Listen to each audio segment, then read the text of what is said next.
Hey there, everybody.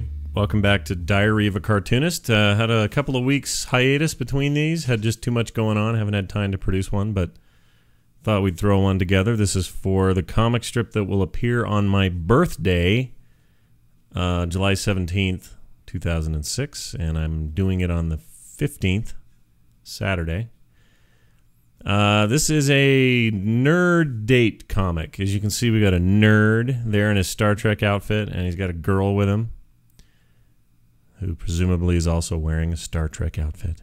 So this is for Star Trek fans out there. A little bit of love for those geeks. I'm kind of a fan myself.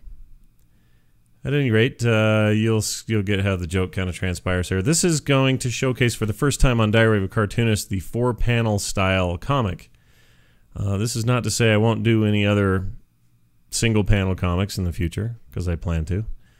But I'm going to be doing these a lot more as well. And so you actually see the last few archives are done in this 4-panel story-style thing. Now, it doesn't... People have said, well, does that mean you're going to introduce regular characters? And the answer to that is I don't know yet. Maybe. I've thought a lot about that and have considered it. But I don't know yet. I haven't decided if I'm going to, and if I do, what characters those will be, or what the general story behind all of it will be or not. Who knows? But we're already in the shading stage of things. I do something interesting here in a second with her hair. You'll note that I write the word black in her hair. That just tells me that during the coloring process, I need to make her color, or her hair color, black.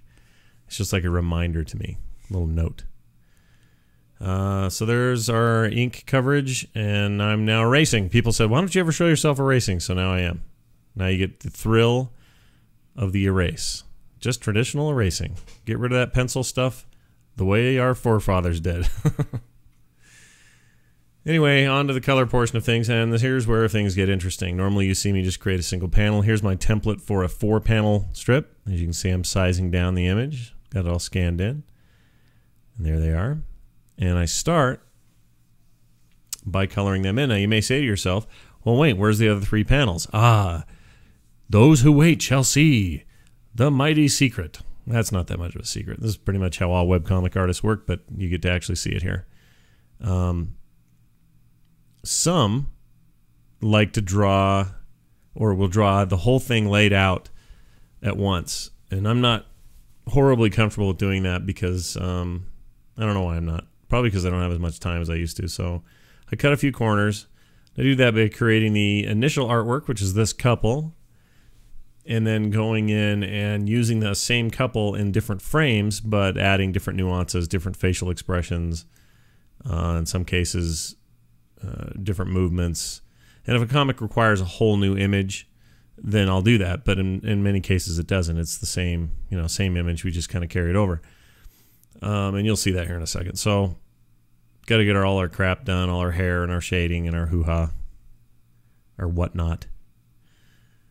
I went with the Captain Kirk green yellow here that he always wore, kind of his casual captain's wear. He usually wear it when he was going to score with an alien chick, sort of thing. If you guys remember that. It's very reminiscent of early Trek days, the old school season stuff. Here comes the black hair that I had to remind myself about. And it makes it easier for me to kind of remember what I'm supposed to do. She, of course, is in the way they did female outfits on the old Star Trek series was very revealing. They always had sort of a lot of cleavage and stuff. But I also wanted her to look kind of frumpy, like she just isn't comfortable in that thing. It wasn't really made for her. So that was the thinking there. Okay, now we do shading. So we're pretty much doing like a finished image here. You can see we're giving a little bit of depth as usual.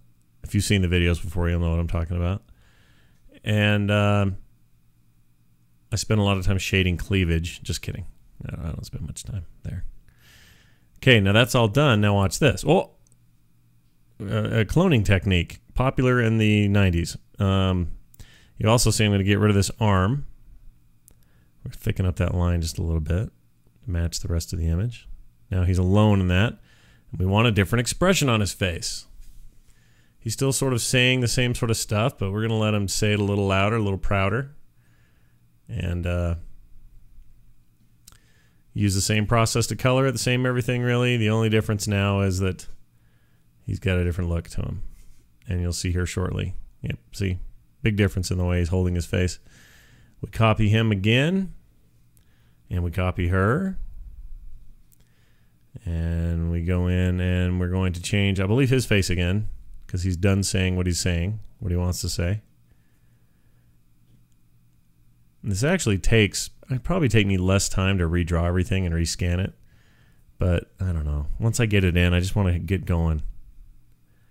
So we changed where he's looking, what his expression is. He's kind of leering at her. That's the idea. And she's looking at him like, oh boy. And then we cut and paste and create a new final panel.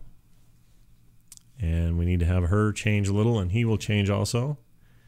His eyebrows are going to narrow, or not narrow, but drop a little and become a little more lascivious. I don't know if that's the right word, but I'm using it anyway. And I broaden his smile just to kind of be a little creepier. We're going to change the other eyebrow. And these are just average Photoshop techniques. There's nothing fancy happening here. Then we want to just give her a little bit of an open mouth. Pretty easy. Those giant lips gave us lots of room. And you'll see here at the end what the final product looks like. Hope you enjoyed it. We'll see you next time.